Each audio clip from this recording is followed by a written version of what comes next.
Hey, what's up guys? So Uniden has finally released a new firmware update for both the Uniden R1 and the Uniden R3. It's firmware version 1.59, and there's quite a few improvements here in this latest update. And with the exception of some of the GPS features that we'll talk about toward the end, all of the improvements here that we're going to talk about are going to be applicable to both detectors. Uniden has a changelog posted on their website that goes over all of the improvements, and you can go ahead and update your detectors now. In this video, we're just going to go ahead and run through what the new improvements are.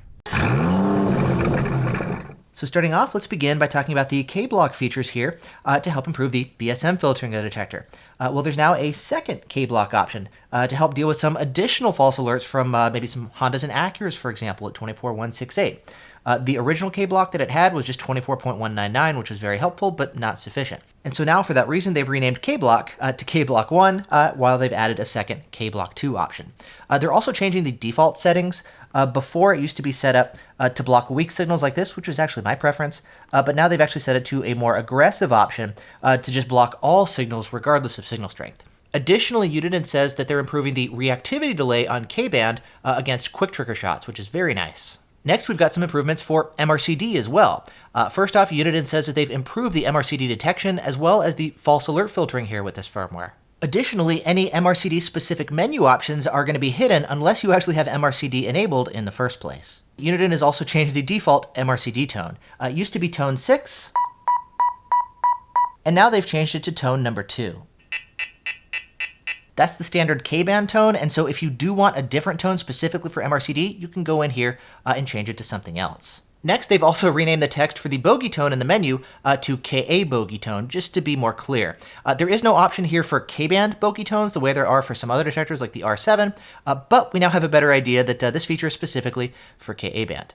Next, Uniden has updated the available options as far as how far away you can get notified when approaching a speed camera. We've got new options now for 1,000 feet, 2,000 feet, 2,500 feet, 3,000 feet, and then finally an auto mode.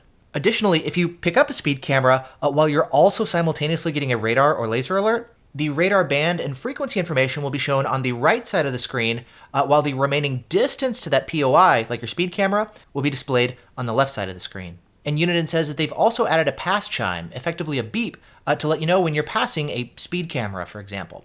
I don't see an option in the menu to turn that feature off, if you like, the way we do have with some other detectors. And so with this update, it is going to notify you now every time you are passing a speed camera. And this POI stuff, because it's a GPS feature, as opposed to everything else that we've talked about earlier, that is going to apply strictly to the R3 only. And then finally, we also have the ability to display the hardware version of the detector, because there are different hardware versions. And for that, you're just going to want to go into the menu and have it display the current firmware version, and then press the menu button here on top of the detector.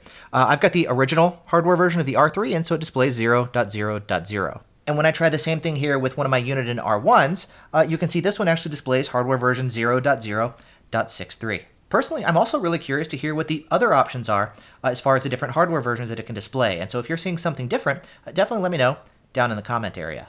And so yeah, that's a look at the latest improvements here for the R1 and the R3. If you'd like to go ahead and update your detector, you're going to head on over to Uniden's website and you're going to grab the latest firmware update file and the new update software if you haven't grabbed that recently. If you have any issues updating, I'm going to drop a link in the video description to the forum to where you can go and get help and support to get your detector updated. And so with that said, additional information down in the description below as far as where you can grab the updates, where you can grab help, or where you can pick up the detectors if you haven't done so already. Thanks so much for watching. Hope you guys are doing great, and I'll see you in the next video.